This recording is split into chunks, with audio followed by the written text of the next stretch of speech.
Primeira coisa muito importante é os pais entenderem que uma criança que foi batizada, uma criança de 10 anos, por exemplo, e embora tenha consciência já de erro, de pecado, e algumas dessas crianças, inclusive, viviam de uma consciência e confessaram pecados,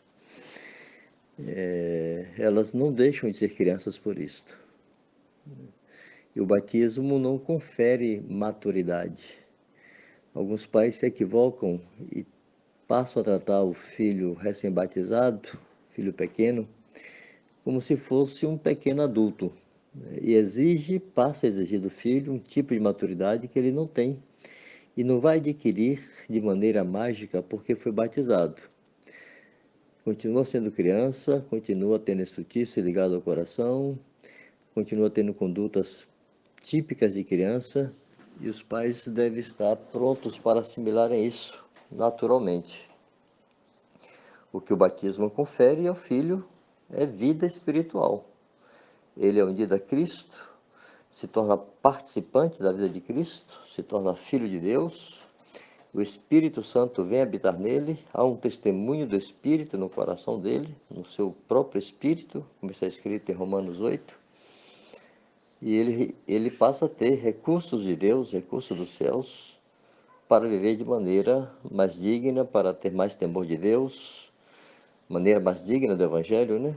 Para ter temor de Deus, para se esquivar dos pecados, para andar na luz e exercitar e desenvolver fé. Na minha experiência pessoal, no trato com as minhas 3 filhas que se batizaram, 2 delas com 11 anos e uma com 9, um pouco antes de completar 10 anos, o processo foi exatamente esse.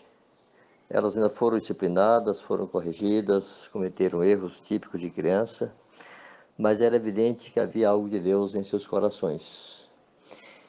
E o meu filho mais novo se batizou com 16 anos de idade. Por uma falha minha, por dificuldades minhas, em não ter feito com ele o que fiz com as meninas no mesmo período. Eu já compartilhei isso com vocês aí. Foi no tempo que nos mudamos para o Marrocos e eu perdi a hora.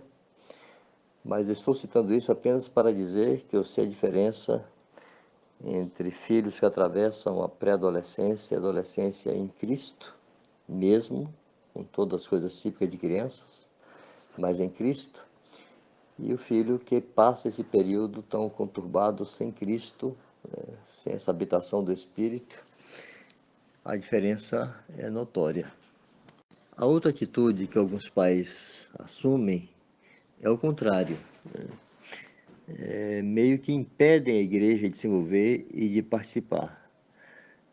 Pegam os filhos, colocam debaixo do braço e se comportam como se o filho não vivesse em um corpo de Cristo, não fizesse parte desse corpo. E cria uma barreira e dificulta muito o acesso dos irmãos. Isso é muito negativo, porque a criança vai terminar crescendo alheia à vida da igreja. Então, também essa é uma ação, um tipo de ação que deve ser evitada. O discipulador ou discipuladora não vai competir com os pais, eles irão somar com os pais. É importante que o filho seja discernido também pela igreja. Uma coisa que nós fazíamos com os discipuladores de Mateus e as discipuladoras das meninas era sentarmos regularmente com eles e trocarmos figurinhas, por assim dizer, né? Trocarmos ideias, trocarmos informações, para que conhecêssemos como aquele irmão e irmã está vendo e discernindo nossos filhos, e eles saberem como nós vemos e discernimos nossos filhos. Então havia um somatório de esforços e não uma oposição. Os pais, naturalmente, devem exercer uma supervisão, estarem bem perto, mas nunca obstruírem isto. Eu sempre considerei muito positivo que os filhos fossem discernidos pela igreja, que os filhos estivessem expostos às mesmas coisas que um outro discípulo ou discípula que não tem pais convertidos estão expostos na igreja, serem julgados pela igreja, corrigidos pela igreja, sofrerem injustiça na igreja, serem consolados pela igreja, socorridos pela igreja como o corpo de Cristo. E os pais devem cooperar com isto. Alguns pais chegam ao extremo